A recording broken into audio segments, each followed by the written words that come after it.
ओम शांति। आपका प्रश्न है कि ब्रह्मा, विष्णु और शंकर को पतित पावन क्यों नहीं कह सकते?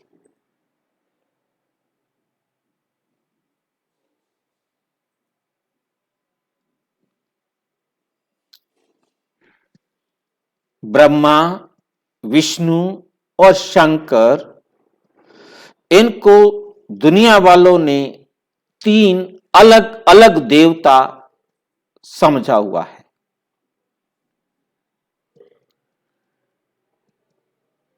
परंतु आज हमें बहुत ध्यान से समझना है कि परम आत्मा और देवताओं में क्या अंतर है।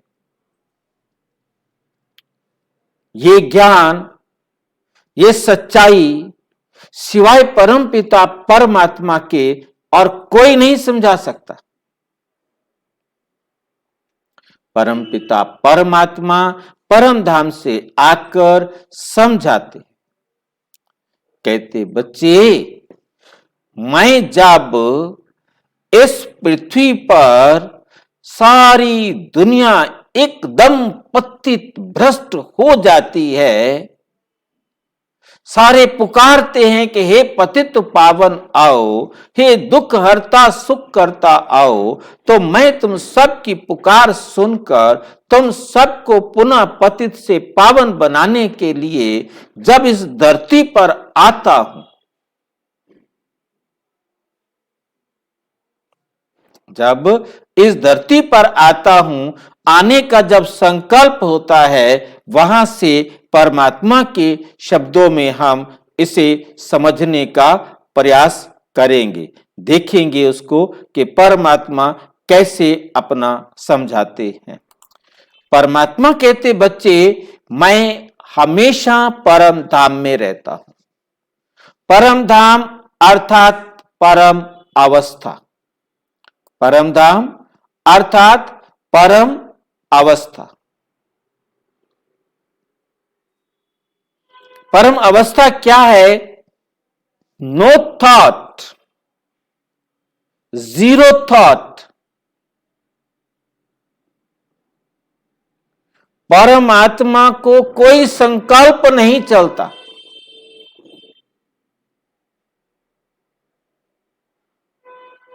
यह है परम अवस्था। अब परमात्मा को एक्यूरेट टाइम पर संकल्प आता है कि सारी दुनिया तमो प्रधान पतित दुखी हो गई है, मुझे उसे पावन बनाने के लिए चलना। यही संकल्प, पहला पहला संकल्प जैसे ही परमात्मा को आता है तो इस परम धाम से वो नीचे आता है। यह है परम धाम, जहां एकदम निर्वाण धाम, आवाज नहीं, वाणी नहीं है। शांति धाम, जहां एकदम शांति है, कोई हलचल नहीं, संकल्प नहीं।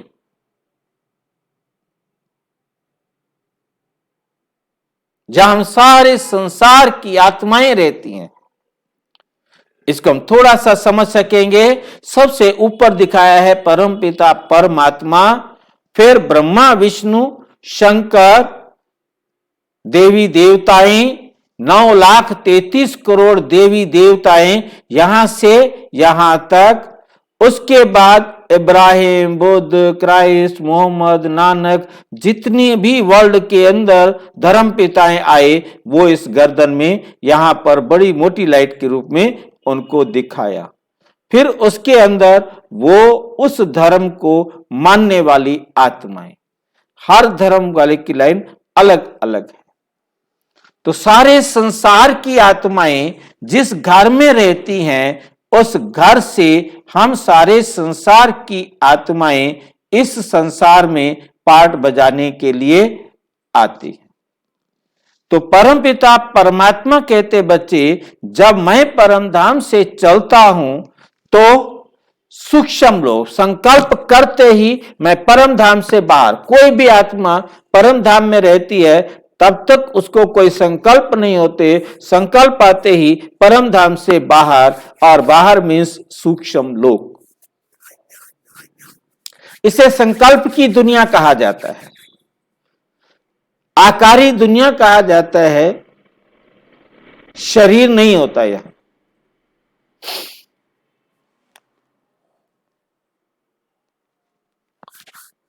इसे सूक्ष्म शरीर भी कह देते हैं। वहां अशरीरी, यहां आने पर सूक्ष्म शरीर। अब परमात्मा का कोई शरीर नहीं है, तो परमात्मा का कोई सूक्ष्म शरीर भी दिखाई नहीं देता कि इस प्रकार का दिखाई देता होगा। अब परमात्मा कहते बच्चे, मुझे इस सारे नरक को स्वर्ग बनाना है, तो इस कार्य को करने के लिए मैं इन 3 संकल्पों को रचित करता हूं। सबसे पहले 3 संकल्प रचते हैं कि एक मुझे ऐसा ब्रह्मा चाहिए, एक विष्णु चाहिए, एक शंकर चाहिए। यह संकल्प की रचना है। जैसे किसी व्यक्ति ने मकान बनाना है तो संकल्प करता है कि मैंने मकान बनाना है, तो मकान बनाने के लिए ये चाहिए, और मकान की रुकावटें जो आएंगी उनके लिए ये करना होगा, और लास्ट में इस प्रकार से ये मकान फाइनल करना है।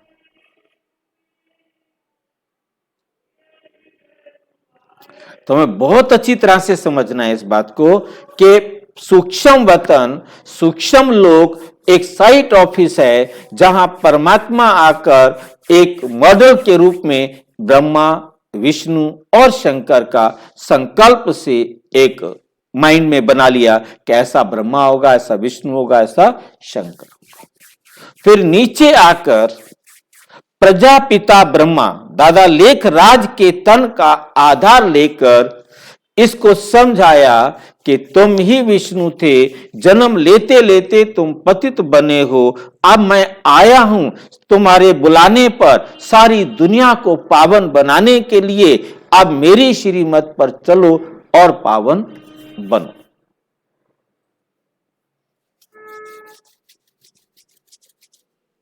अब परमात्मा की डायरेक्शन पर दादा लेखराज ने अपना तन, मन और धन तीनों परमात्मा को दे दिए, और परमात्मा ने उनके द्वारा प्रजापिता ब्रह्मा समझो उसको नाम दिया, और उनके द्वारा सारे संसार की आत्माओं को ज्ञान देने के लिए ज्ञान गंगा बहाई। अब ज्ञान गंगा कहा जाता है जो आत्माएं ईश्वरीय ज्ञान को लेकर अनेक आत्माओं का कल्याण करें, तो वो गंगा हो गई, वो गंगा हो गई।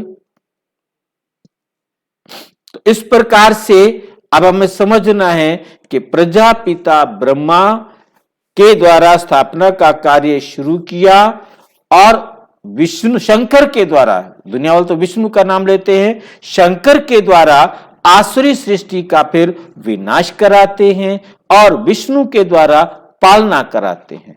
ये तीनों रोल एक ही आत्मा के हैं, इसीलिए एक अलग अलग आत्मा नहीं है। इसको हम बहुत ध्यान से देख सकते हैं। यहां ऊपर दिखाया है हमने इस चित्र के अंदर कि सबसे ऊपर है परम पिता परमात्मा, फिर है ब्रह्मा सरस्वती या लक्ष्मी नारायण की आत्मा, फिर आगे सारी आत्माएं हैं जो परम धाम से नंबरवार नीचे आती हैं, और फिर सारी आत्माएं परम धाम जाती हैं। तो इसी आत्मा के 3 रोल, क्योंकि एक ही आत्मा को 3 रोल कराते हैं, जिसको बाबा ने 18 जनवरी 1969 को जब ब्रह्मा बाबा अव्यक्त हुए, उसके बाद दादी के तन में आकर इस राज को खोला कि बाबा अभी कहीं गया नहीं है, अभी कहीं गया नहीं है। ये शरीर पुराना हो गया था, इस शरीर से सेवा उतनी नहीं हो सकती थी, इसलिए कमरा और कपड़ा चेंज किया है। कमरा और कपड़ा चेंज किया है। तो ब्रह्मा बाबा से क्या बन गए?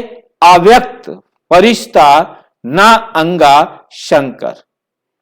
तो ब्रह्मा बाबा प्रजापिता ब्रह्मा जो साकार दुनिया में था वो अव्यक्त ब्रह्मा बना। प्रजापिता ब्रह्मा क्या बना? अव्यक्त ब्रह्मा। अव्यक्त ब्रह्मा अर्थात अशरीरी, इसलिए शंकर को ना अंगा दिखाया है, नंगा। अब उनको समझ में नहीं आया कि हम शंकर जी को नंगा कैसे दिखाए, तो उन्होंने एक बागशाला उसको पहना दी। इसको ठंड लगती होगी या शरीर को ढक ले, इसलिए बागशाला उसको पहना दी। तो हमें बहुत अच्छी तरह से समझना है कि ब्रह्मा, विष्णु और शंकर ये तीनों के तीनों देवता, और उसके बाद जब ब्रह्मा बाबा संपूर्णता को प्राप्त करते हैं तब वो ब्रह्मा सो विष्णु, विष्णु सो श्री कृष्ण एक ही सेकंड में बनते हैं। ब्रह्मा सो विष्णु, विष्णु सो श्री कृष्ण। इसके बाद ये तीनों आत्माओं के पास प्रतिज्ञा हो गई, अब वो जाएंगे कहां? ठीक है। तो इस प्रकार से परमात्मा कहते इन तीनों को बनाने वाला मैं, इन तीनों से काम कराने वाला मैं। ये किसी को पतित से पावन नहीं बनाते, पतित से पावन बनाने का काम तो मेरा है। मैं आकर के सारे संसार की आत्माओं को पतित से पावन बनाता हूं। मैं आकर पतित से पावन बनाता हूं, कोई दूसरा नहीं बना सकता।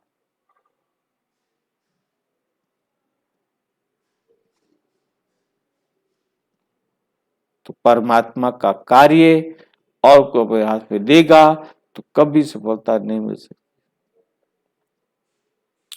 तो हमें समझ में आया कि ब्रह्मा, विष्णु और शंकर ये तीनों एक ही आत्मा के रोल हैं, और ये आत्माएं इस समय परमात्मा से पढ़कर अपने आप को श्रेष्ठ बनाती, चरित्रवान बनाती हैं। तो आपका भी ये अधिकार है कि अपने आप को श्रेष्ठ बनाएं, परंतु ये बुद्धि में याद रहे कि कोई भी ब्रह्मा, विष्णु और शंकर, कोई भी देहधारी पतित पावन नहीं है, पतित से पावन बनने वाला नहीं है। ओम। और अच्छी तरह से समझना हो तो प्रजापिता ब्रह्मा कुमारी ईश्वरीय विश्वविद्यालय के किसी भी सेवा केंद्र पर संपर्क करें, और यदि कोई प्रश्न हो तो 9213106986 पर केवल व्हाट्सएप करें। ओम शांति।